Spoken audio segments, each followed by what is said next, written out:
What you are about to watch may make you question everything you thought you knew. Viewer discretion is advised.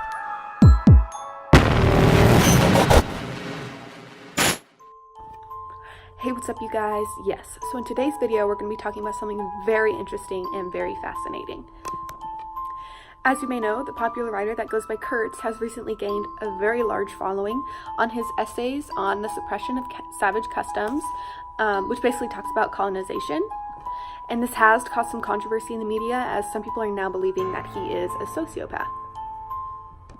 Now, the definition of a sociopath is a person with a personality disorder manifesting itself in extreme antisocial attitudes and behavior and a lack of conscience. In other words, sociopaths lack conscience and empathy and exhibit a high degree of antisocial behavior and attitudes with little to no remorse.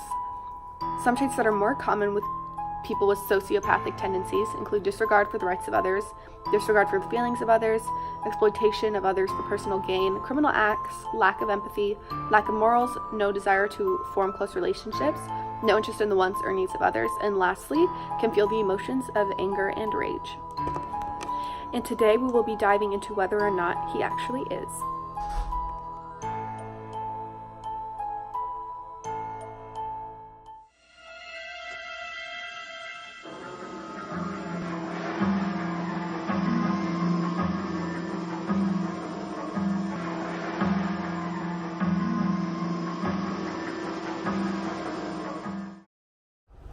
So now that we've journeyed into the heart of the Congo at the Central Station, we've met up with a man named Marlo who is just as interested in learning about Kurtz as we are. So far, how do you view Kurtz? Well, so far my only encounters with Kurtz have been through his essays, and he just has such an eloquent voice in literature. I could read anything he put out, but not only is he a good writer, look at his art piece that he painted. Wow. He's just so talented in all of his work. It shows that he wants to enlighten the people of the Congo, or whatever. Isn't that brilliant? Mm-hmm. So he seems pretty successful and sounds like a smart guy. What makes you think people think he's gone ill? I think people are just saying that he's losing his morals because apparently he has a mistress and she's a native. What? Doesn't he have a fiance? What she doesn't know won't hurt her. Okay, so let me get this straight. He has a whole relationship with a native woman, but also has an intendant in Brussels? How does he make that work? He just has a way of getting what he wants.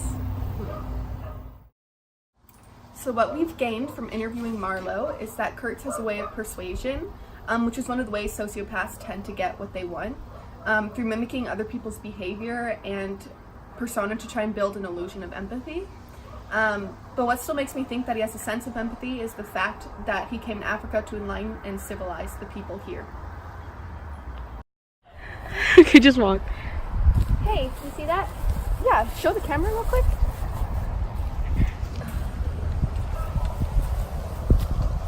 What could that mean? I think the brutes might be the natives. I didn't want to tell you this while the cameras were rolling, but the real reason Kurtz is in Africa is because he's trying to take over all the land's resources like ivory, diamonds. I came here for the adventure, but I think Kurtz is just here to take over the Congo and dictate the people of Africa. I have the chills. You have the chills? Wow. Never heard that phrase. So now we're going to interview this guy who's Kurtz's right-hand man. He helps get all the ivory. He kind of has a Russian accent, so it's kind of hard to understand him, but just listen to what he has to say. So how do you feel about Kurtz?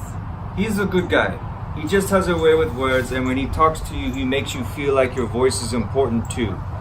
He's the best in the business, but sometimes he can have a bit of a temper. Has there ever been a point where you feel like his temper has gone too far? No, he's a great guy. I mean, we all have those days where we hate everyone around us, you know.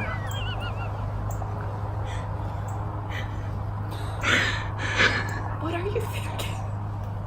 There was one time he ordered me to get all the ivory from one of the neighboring villages, and he told me to do whatever it took to get it. He even swore it on my life, threatening to shoot me if I didn't help him. Obtain even the smallest amount of ivory. Okay, so I'm no psychiatrist, but based on the testimonies from Marlowe and the Russian, I definitely